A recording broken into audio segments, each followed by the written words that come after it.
Se acaba de integrar Cora, Diana, muy bien.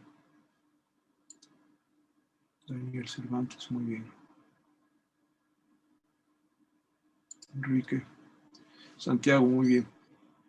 En lo que les doy acceso, simplemente voy a repetir lo último que vimos en la clase pasada. Los síntomas del EPOC están muy claros. Son muy similares, pero no son iguales al asma. La primera manifestación del EPOC, que incluye, repito, 3 enfermedades, 3 entidades nosológicas como son el enfisema, la bronquitis crónica y la enfermedad de la vía aérea pequeña, se caracteriza más por una disnea de aparición gradual.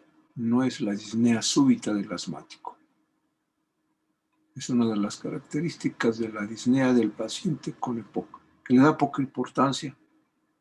Repito, como generalmente son fumadores, le atribuyen al tabaco, al poco ejercicio, a la obesidad, y entonces ellos no acuden hasta que ya tienen una marcada dificultad o demasiada tos, que es lo que les hace que acudan a los servicios de salud al médico en general. La tos tiene la característica que es una tos crónica, no es una tos aguda como pudiera ser algún síntoma del asma, es una tos que se acompaña generalmente de expectoración. Es una tos que tiene la característica de ser matutina y nocturna antes de acostarse y al levantarse. Durante el día la puede tolerar. Tiene alguna tosidura aislada, pero en la mañana y en la noche se hace muy evidente la tos. Puede haber sibilancia, sí, pero no como un síntoma primordial, sí, porque pues obviamente es una obstrucción y puede tener alguna sibilancia, sí. Este es un rasgo característico, ellos se sienten atajados, como el asmático, pero estos son crónicamente, sienten con una opresión torácica, digamos, muy a diario, más frecuente, no en forma súbita. Y uno de los síntomas que se le ha dado mucha importancia, dado que los pacientes los distingue, con EPOC los distingue del asma, la fatiga. Es un círculo, ¿por qué es un círculo? La fatiga, porque es una porque finalmente, al limitar la actividad del paciente, pierde su independencia. ¿Por qué? Porque él limita su actividad por disnea. Le causa ansiedad y depresión tener disnea y tos. Teme que no mejore, más aún que no va al médico. Y aunque piensa que fue el tabaco o el evento, inclusive alguna carga aérea, algún familiar, un papá, un abuelo con EPOC, pues los hace estar, digamos, preocupados, pero no van al médico, no se ocupan pues de resolver su problema. Por lo tanto, no sabe qué hacer.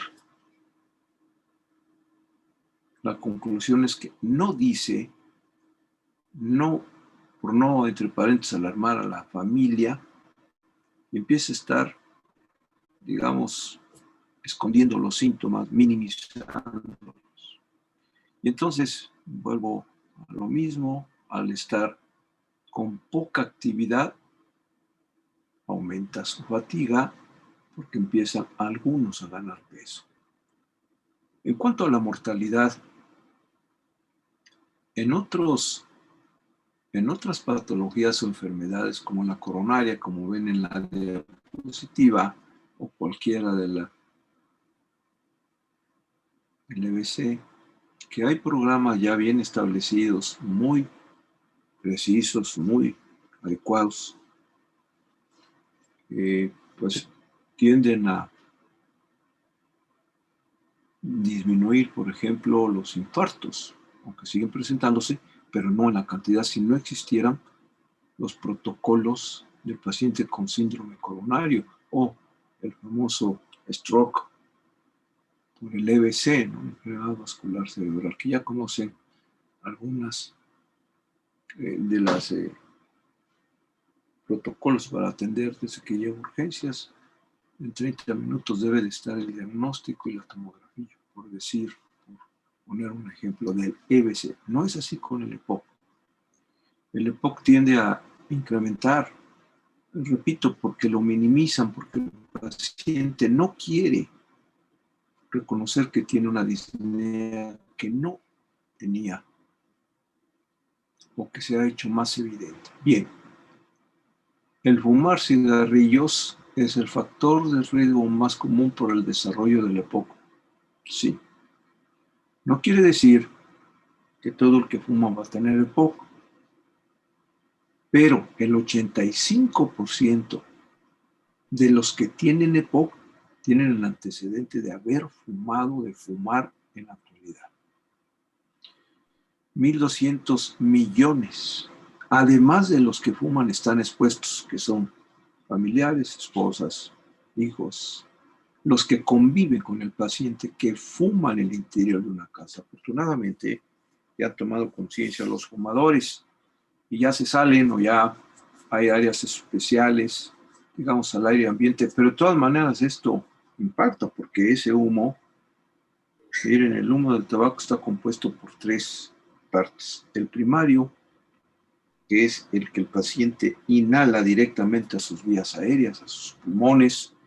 El secundario, que es la combustión, cuando él inhala, fíjense cómo se quema el tabaco y sale un humo muy denso. Ese es el secundario, ese se va al medio ambiente. Y el terciario es el que él exhala. Entonces, son 3, primario, secundario, terciario, fuentes para que el que está expuesto, a dónde se hace, cómo le hace. Entonces, en ocasiones vamos nosotros sin, pues, con un poco de molestia porque nos ofende el tabaco y pasa el que fuma o el que ha dejado de fumar o aún que no fume en ese día, siguen oliendo, es terrible el tabaco. Se impregna por la nicotina. Entonces es desagradable y todos los que fuman, por ejemplo, en X lugar, pues obviamente con el aire lo arrastra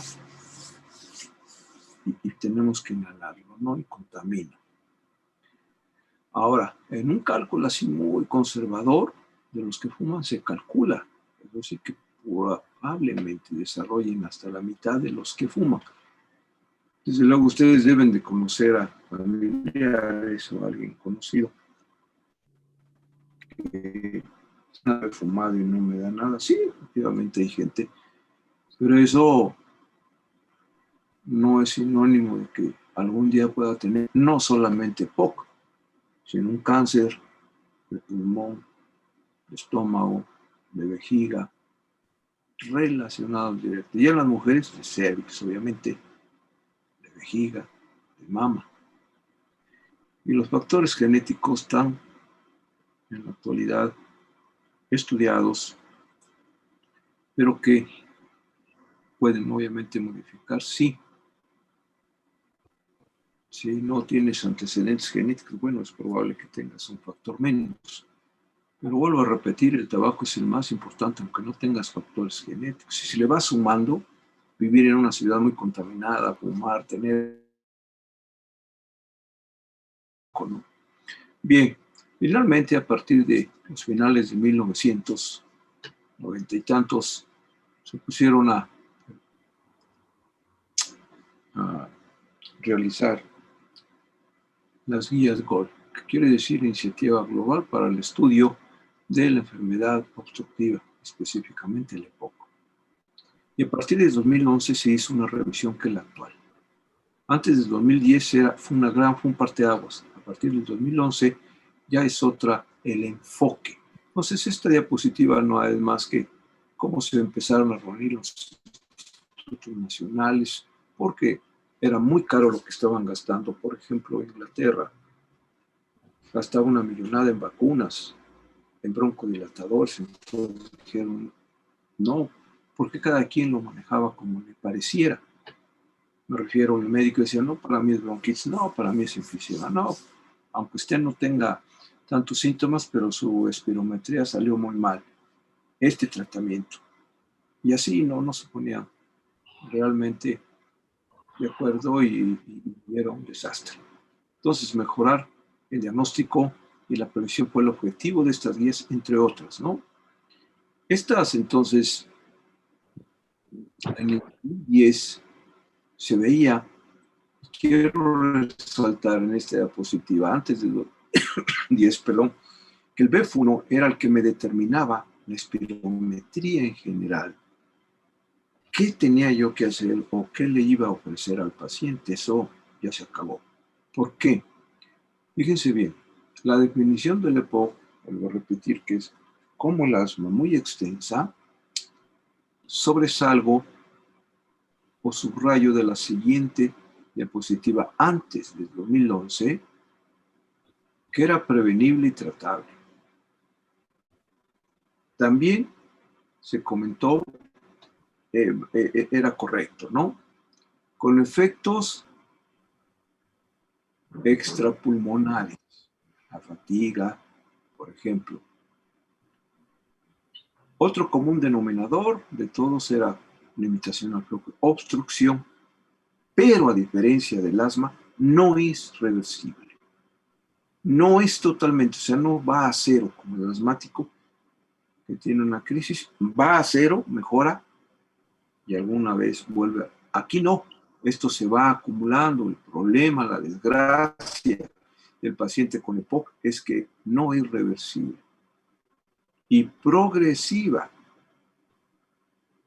la obstrucción. Y nuevamente tratan el tema de la respuesta inflamatoria. Hasta aquí es correcto, ¿no? Digo, relacionado a partículas como la biomasa, etc. Voy a adelantar. En 2011, ahorita regreso. En común con la del 2010 y antes, 2009, 2008, y la del 2011 para acá, igual dice que es prevenible y tratable, hay obstrucción, hay inflamación y partículas. Esto resume lo del 2010, sí, pero aquí ya agrega, me destruye el parénquima, esta inflamación crónica, inflamación, y acaba por romper las paredes de las vías aéreas terminales, que es la característica del enfisema, y produce finalmente, después de tanta inflamación, fibrosis. Y un punto muy importante que ya agregaron es que las exacerbaciones y comorbilidades agravan la sintomatología. ¿Cuáles? Ahorita vamos a ver qué comorbilidades. Justo anoche vi a un paciente de 78 años, de baja estatura, muy cortito de estatura, quizá unos 52, con el típico aspecto del bronquítico, lo que el néter llama abotagado azul. No estaba ni abotagado ni azul, pero tiende a. Y su síntoma, por el que me consulta, por el que me llamó, me lo canalizó un médico, un cirujano, que me diera a mí, porque pues, él iba a tener esta sintomatología. Y me dice, ¿cuál es su problema, señor? Pues siempre uno está a las vivas con el EPOC, perdón, con el coronavirus, gente muy tramposa, que te oculta. No, dices que tengo una gripa. Yo dije, ¿una gripa? ¿Yo iba a ver una gripa? Pues sí, es época de influenza, pero me llama la atención porque dice, ya he visto a varios médicos y yo sigo con mi gripa. Ah, entonces usted tiene muchos días. Sí, dice, ya tengo meses, punto. Casi ya tenía yo el diagnóstico. Regreso. La prevalencia, ya para dejar algo de significativa, ya en Latinoamérica, afortunadamente, a pesar de que tenemos un problema, aquí los ubico. México es estas columnas que van a la izquierda, las flechas, y abajo arriba. Aquí estamos aquí estamos y aquí estamos. Afortunadamente, los uruguayos se llevan el primer lugar, sobre todo los mayores de 60 años, ¿verdad? Los brasileños de 50 a 59, igual. Los que les vendan muchos cigarros es un problema de los brasileños, pero qué tristeza. Que les vendan los uruguayos, fíjense que cantantes y todo, que no salen con el cigarro, ¿no? Es una cultura, es un antivalor. No es que sea vergonzoso, pero precisamente por eso hay incremento en el poco. Porque el que bebe, puta, es censurado, ¿no? Tú no ves a una gente con una botella en la calle, aunque bebe en su casa. No, pues te lo acabas, no, mire ese borracho. Aunque haya ido a tirar la botella, no, mire ese, pasaste, viste al vecino, somos muy buenos para juzgar. Y él mismo, o nosotros mismos procuramos por no exhibir las bebidas alcohólicas. Ah, pero ¿qué tal exhibir el cigarro? Hasta es símbolo de poder, de sex appeal. Eso es una estupidez realmente. Y miren, ahí está el resultado. Bien. Aquí desde hace mucho el Lancet es importante, fíjense bien, dice, la espirometría, que antes del 2011 era la clave, el pivote para yo tratar al paciente, no se discute que es importante, pero no es la que nos debe determinar qué voy a hacer con el paciente con EPOC. Pero miren, a partir de la espirometría me hacía el diagnóstico, veía cómo mejoraba o empeoraba, me lo clasificaba y en base a esto yo lo trataba. Porque no se dirige a los efectos en global. Entonces, la espirometría sí es importante, pero no es la piedra angular. ¿Qué se hacía o qué se decía en 2010? Fíjense bien, voy a comparar 2010 y 2011 hasta la actualidad. Los síntomas, antes decían, tiene disnea, sí, como síntoma cardinal, crónica, tos y expectoración. El antecedente es que era un fumador o que tenía una actividad con contacto con estos neurotóxicos o con humo de leña o con carbón. Lo que hacían con estos pacientes es, tomémosle una espirometría y el resultado para confirmar su obstrucción, su EPOC, era la relación BF1, capacidad vital forzada, era 0.70 o menor. El que salía arriba de 75, 80, 90, no se confirmaba el EPOC.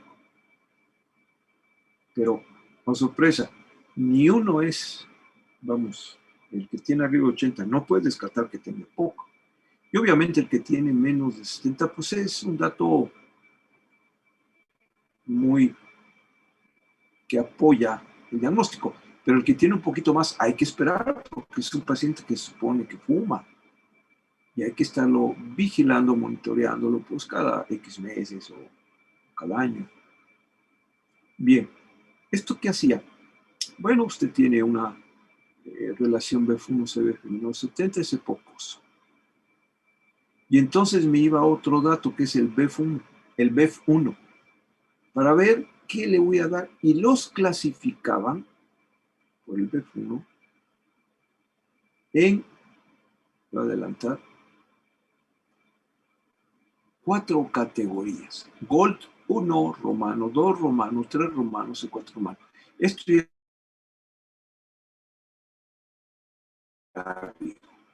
que es muy similar. El 1 es porque salía con BF1 CBF menor de 70, pero el leve yo lo clasifico así porque tenía el BF1 arriba de 80, el moderado de 50-80, el severo de 30-50 y el muy severo menor de 30.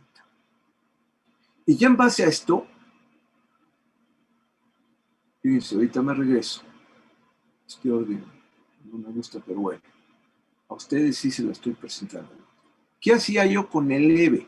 Yo ya le había tomado una espirometría donde me mostraba el BF1F, BC menor de 0.7 y el BEF1 al del leve, ¿no? Que tiene un 80% más del... ¿Qué le hacía? ¿Qué le recomendaba? Lo del cuadro de arriba, a este. ¿Sabe qué? Tiene que dejar de fumar, se mete en una clínica de tabaquismo, se apoya con el psicólogo, con la trabajadora social, lo va a estar vigilando, le damos sustitutos de la nicotina, el famoso, estos ahora cigarrillos que mucho daño han hecho, ya los suspendieron, ya recomiendan suspender. Y lo mandaba a vacunar, como es esta temporada para la influenza. Pues las medidas higiénicas, procure caminar, pero deje el tabaco, vacúnese y tenga este broncodilatador por si tiene usted disnea de acción corta, solo por razón necesaria. Este es al leve, estoy explicándole la postura. Antes, al moderado, ¿qué le hacíamos? Además de esto, se le daba esto. Bien, a él sí se le daba un broncodilatador de acción prolongada, salmeterol, por ejemplo, formoterol, y lo mandaba a rehabilitación, ejercicio respiratorio, lo veían, tiene que hacer así, así, así, todos los días. Al severo, además de la columna o esta y esta, le añadía un corticosteroide si tenía mucha sintomatología o exacerbaciones. Y al muy severo, además de esto, esto y esto, ya debía tener oxígeno y probablemente un trasplante o leurectomía para las bulas o una lobectomía, con mucho riesgo. Entonces se documentaban, como están viendo en BEF1, regreso.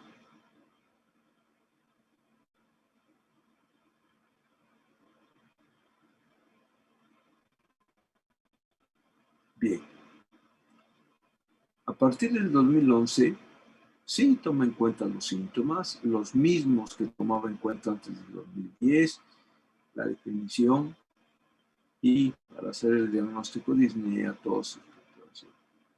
También los antecedentes de homo, pero aquí ya toma en cuenta los antecedentes de POC. Tiene usted en la familia y sobre todo, si él no solamente, si le tomamos espirometría, pero no es la clave para yo dar un tratamiento, como vamos a ver ahorita, y les voy a explicar en la actualidad cómo enfocamos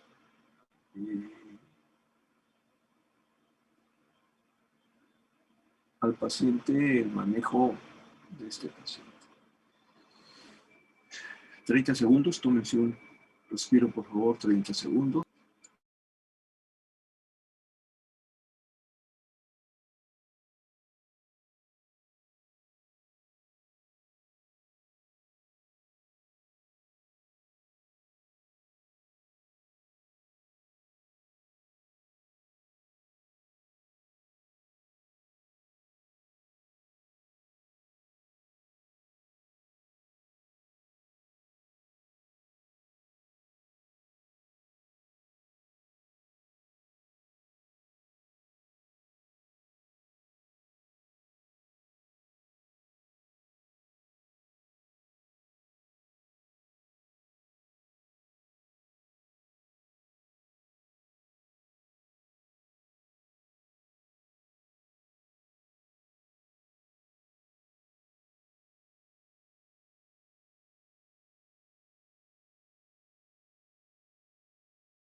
Bien, estoy nuevamente.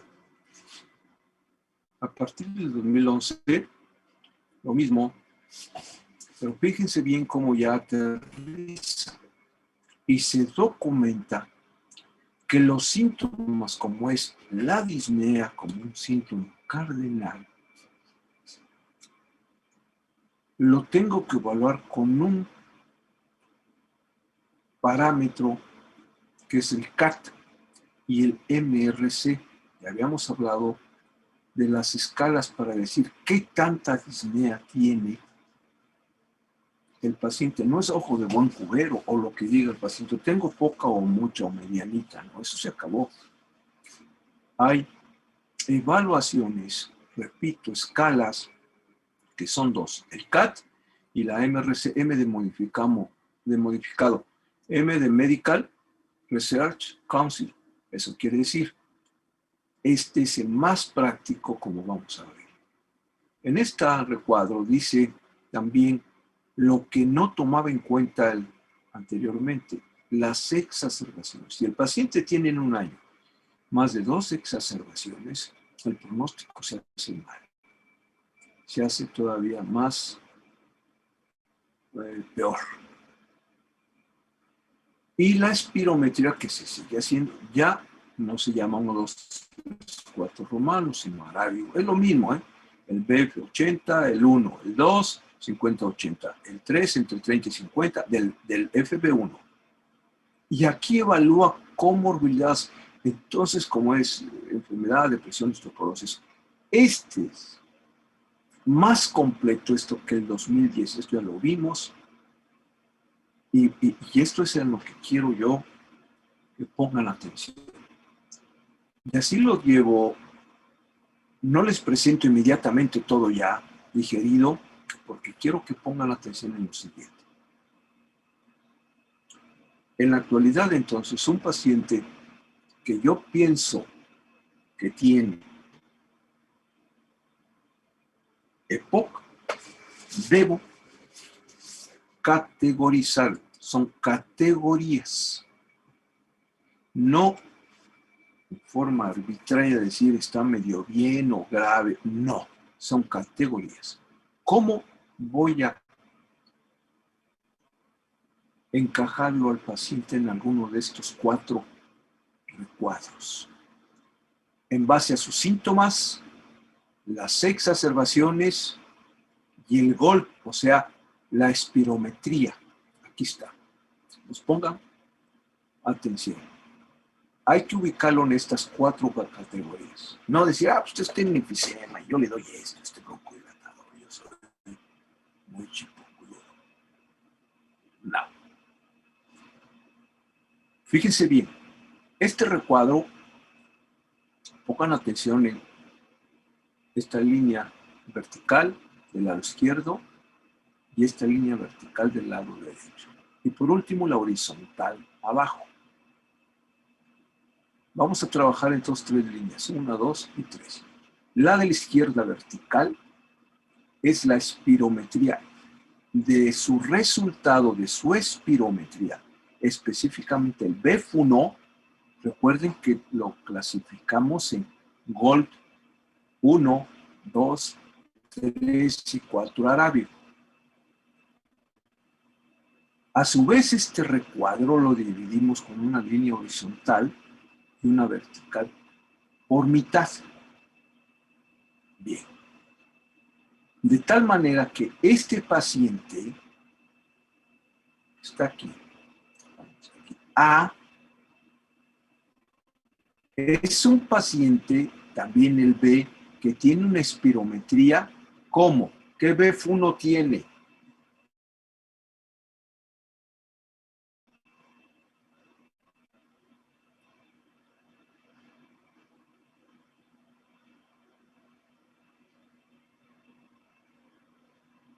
Cualquiera de ustedes. ¿Qué BF1 tiene? BF1 de Ajá. A ver si me están poniendo atención. Mayor o igual al 80%.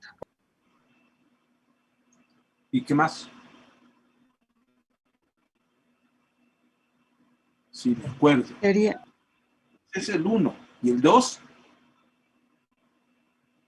El 12 es moderado de 50%. Eso, no. Bueno, por eso les pregunto, miren, es que es importante este recuadro. Esto no se los dan en otros cursos. ¿Por qué? Porque son díscolos, porque quieren que ustedes... No, hay que darlo digerido, un poco digerido. Miren, sobre todo central. Repito, a mi paciente lo voy a ubicar en una categoría A, B, C o D. Este es un recuadro y a su vez 4 recuadros. Del lado izquierdo es el resultado de mi espirometría. Del lado derecho las exacerbaciones y de aquí los síntomas. Ubíquense en este, olvídense de los síntomas y la espirometría. Por debajo de esta línea está el A y el B, que tiene un GOL 1 o 2. O sea, que este paciente en su espirometría que yo le hice salió de 50 a 100. Recuerden que el 1 es de 80 o más y el 2 de 50 a 80% del BF1. Es alguien que tiene 55%, 70, 80, 90. Es categoría 1-2 porque es GOL 1 y 2. El 3 y el 4, ahora ubíquense acá. Este es un paciente que tiene ¿cuánto? A ver, ¿tú qué hablaste? Sería entonces el 3, sería con una BF1 del 50 al 30. Exacto, del 49 al 30 o menor. Es aquel que sacó una espirometría con 35 del BF1, 38, 40, 45. O 20. Pues ahí está algo muy severo. Ahora sí se entiende esta categoría o categorización en esta línea vertical, ¿verdad? ¿Sí se entendió? O sea, el C y el D, este paciente ya tiene una espirometría muy afectada, con un BEF menor de 50 a 49 hasta 0, pues. Que no hay nada en 0, ¿no? Es un decir. ¿Ya? ¿Vamos bien? Voy a la columna de la derecha. Ubíquense acá. Es más sencilla. ¿Cuántas exacerbaciones al año tiene mi paciente? Se le pregunta, ¿usted ha tenido un cuadro con fiebre o con mucha tos en este último año, fuera de sus síntomas habituales de tos y disnea? No, sí, doctor, me dio como 15 días una tos terrible, tuve que ir al médico, me dio antibióticos. Esa es una exacerbación. El A y el B no tuvo ninguna. Dice, no, doctor, yo no he tenido. Ay, sí. O máximo una. Y ya el C y el D ha tenido 2 o más exacerbaciones. Si un paciente vaya allá, ¿sí? Le van entendiendo que creo que es muy claro. Y aquí son los más severos y aquí aparentemente pues los más moderados. ¿Sí me explico? Sí es correcto o repito lo de estas dos cosas. Nos quedan más los síntomas, pero eso lo vamos a ver ya enseguida. ¿Vamos bien? ¿Alguna pregunta ahorita? Algo que nos haya entendido, lo repito. Cualquiera de ustedes, por favor. Cora, Diana, Enrique. ¿Se está entendiendo? ¿Me estoy explicando más bien? Sí, Sí, está doctor. entendiendo, doctor. Me da gusto. Los síntomas, por último los dejé porque esto es importante. ¿En qué me baso yo para decir que un paciente tiene pocos síntomas, del lado izquierdo que es el A y el C, o muchos síntomas que es el D y el B, o B y el D, como quieran decir? En base a las escalas que le dije de la MRC o del CAT, los que están en el lado izquierdo, lo que estoy señalando, A y C del recuadro, o sea, la mitad izquierda, tuvieron de 0 a 1 puntos en la disnea. Ahorita vamos a ver cómo se... Y un CAT menor de 10. Y el B y el D, estos tuvieron más de 2 hasta 5 y más de 10 hasta 40. Vamos a ver en qué consiste. Me voy a adelantar un poquito. Aquí está. La MRC consiste en preguntarle al paciente cuánta disnea o falta de aire tiene usted. Si es solo cuando voy en una cuesta arriba con mucha rapidez, entonces me falta algo el aire. Ese es un paciente que le tengo que dar únicamente un punto, son 5. Y ya de 2 hasta 5 es el paciente que tiene disnea cuando va en plano, que en 1 o 2 cuadras se tiene que parar, que bajarle porque ya le falta el aire. El 3 es aquel que camina muy poquito, menos de 1 cuadra, por decir. 4 ya es el que dentro de su casa, inclusive el ir al baño, al patio, le falta. Y ya el 5 es el que inclusive en reposo tiene, o al vestirse, una grande. ¿Me expliqué? Es de 0 y 2 o más hasta 5. Y es muy fácil. Entonces, oiga, ¿cuánto? Aquí, mire, en esta cuadra, en esta calle, bla, bla, bla, bla, bla. Y eso es lo que nos quiere. Y yo lo ubico. Vamos a dejar el CAT para el lunes, por favor. Y con esto completamos. Se está entendiendo, creo, mejor. Tenemos que hacer otro examen. Ya la doctora me mandó otra vez que hay que hacer el examen. El lunes nos ponemos de acuerdo, por favor. ¿De acuerdo, jóvenes? Sí, doctor. Buen fin. Buen fin, jóvenes. Gracias, Enrique, doctor. Hasta ahora. luego. Buen día.